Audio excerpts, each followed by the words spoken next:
নমস্কার, নিউজ নাওয়ের পর্দায় আপনাদের সকলকে স্বাগত। আমি সুমি রয়েছে আপনাদের সাথে। চলে যাব বিস্তারিত খবরে।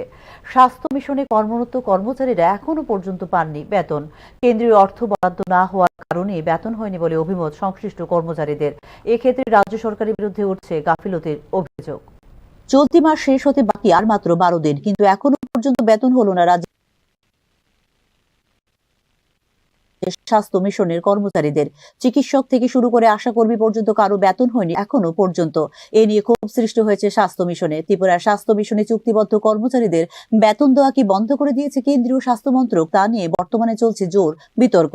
কেন্দ্রীয় অর্থ বরাদ্দ না থাকার কারণে বেতন বন্ধ হয়ে গেছে এনএইচএম রাজ্য মিশনের সমস্ত স্তরের অফিসার কর্মচারীদের বলে অভিযোগ সংশ্লিষ্ট কর্মচারীদের।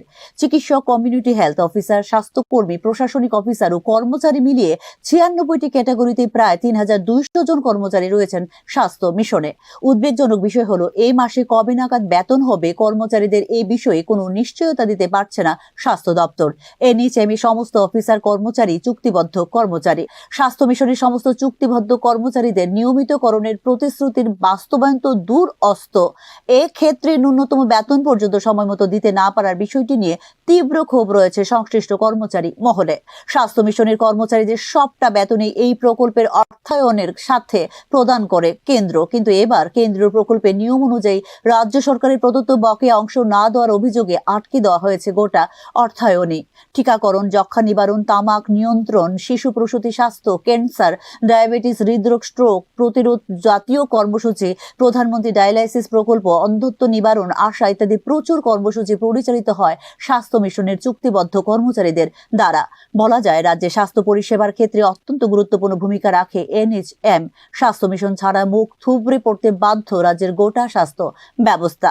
প্রায় 2 দশক ধরে রাজ্যের স্বাস্থ্য ব্যবস্থায় গুরুত্বপূর্ণ অবদান রেখে চললেও স্বাস্থ্য মিশনের অন্তর্গত চিকিৎসক, অফিসার, কর্মচারীদের নিয়মিতকরণ এখনো অধরা। এদিকে এখন তাদের বেতনও হয়ে পড়েছে অনিশ্চিত। স্বাস্থ্য মিশনের অর্থায়ন হয়ে থাকে 90-10 অনুপাতে। স্বাস্থ্য মিশনে 90% অর্থ দেবে কেন্দ্রীয় মন্ত্রক, যেখানে রাজ্য সরকার দেবে 10% অর্থ।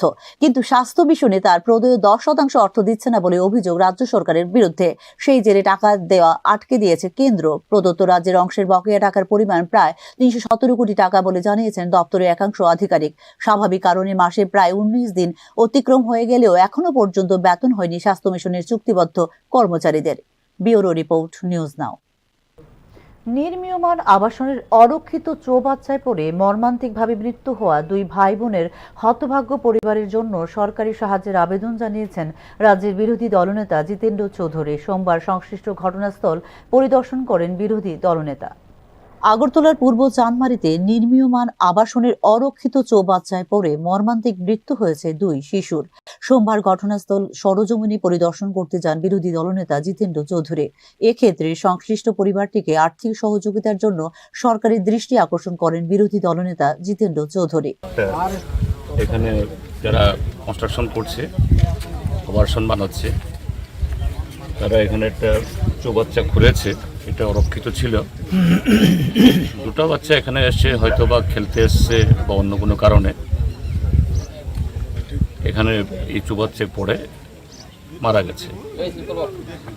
তো আমরা এখানে আসলাম এই বাচ্চাদের মা বাবা বা অন্য কেউ আছে কিনা একটু কথা বলতে, তাদেরকে একটু সমবেদনা জ্ঞাপন করতে এবং তাদেরকে এই সরকার অথবা যারা ডেভেলপার তাদের তরফ থেকে কোনো সহযোগিতা করতে পারি কিনা এগুলি আলোচনার জন্য। কিন্তু দেখা গেল এই পরিবারের কেউ নেই, তারা নাকি জেনে নিয়ে চলে গেছেন, তাদের অরিজিনাল বাড়ি সেখানেই। তারপর যারা এই কনস্ট্রাকশন করছে, একজন ডেভেলপার, তাদেরও লোকজন এখানে কেউ নেই। যাই হোক, আমরা এখানে এসেছি, দেখে গেলাম সরেজমিনে। আমরা প্রশাসনকে বলবো যাতে উপযুক্ত তদন্ত করে এবং তার সাথে এই পরিবারটাকে, যাতে নিশ্চয়ই গরিব পরিবার, এই জন্য তারা এখানে এসছে, হয়তো বা নির্মাণের সাথে যুক্ত আছেন। এটা সরকারের নিয়ম আছে ডিজাস্টার এই ফান্ড থেকে এই সহযোগিতা করার জন্য, এবং ডেভেলপারের তরফ থেকেও যাতে সহযোগিতা করে, এটা আমরা খোঁজখবর করে আমাদের পার্টির তরফ থেকে আমি ব্যক্তিগতভাবে নিজে এই চেষ্টা আমরা করব।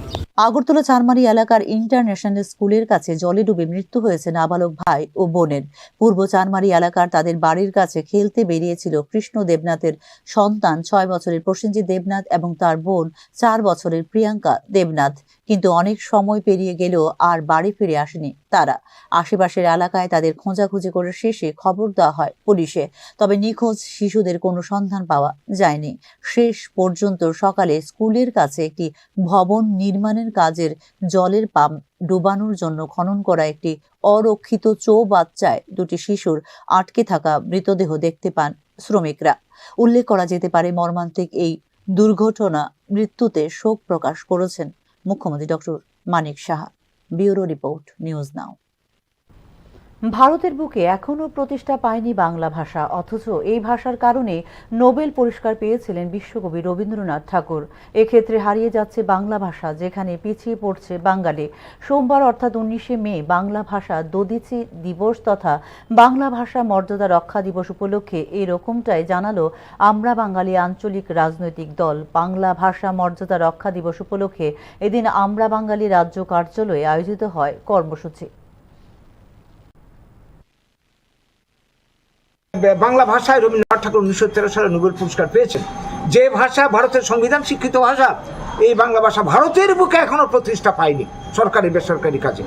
একটা জাতির মাতৃভাষা হারিয়ে গেলে জাতির পরিচয় লুপ্ত হয়, শুধু তাই নয়, শোষণ বঞ্চনার শিকার হয়, হীনমন্যতা বাসাবাদে। আজকে যেই কারণে একসময় যেখানে বাঙালিরা সারা ভারতবর্ষের সমস্ত IAS IPS অফিসার থেকে স্বাধীনতার আগে অগ্রণী ভূমিকা ছিল, এখন ক্রমশ পিছিয়ে যাচ্ছে। এটা হচ্ছে এই শিক্ষার মাধ্যম হিসেবে বাংলা ভাষাকে হটিয়ে দেওয়া হচ্ছে, সরকারি কাজে বাংলা ভাষাকে হটিয়ে দেওয়া হচ্ছে। এইটা প্রতিষ্ঠা না হওয়া পর্যন্ত আমরা কিন্তু বাঙালিরা আরও পিছিয়ে যাব। কাজে এর জন্য দরকার সংগ্রাম। এখনকার মতো সংবাদ এই পর্যন্তই। পরবর্তী সংবাদ দেখতে চোখ রাখুন নিউজ নাও এর পর্দায়। নমস্কার।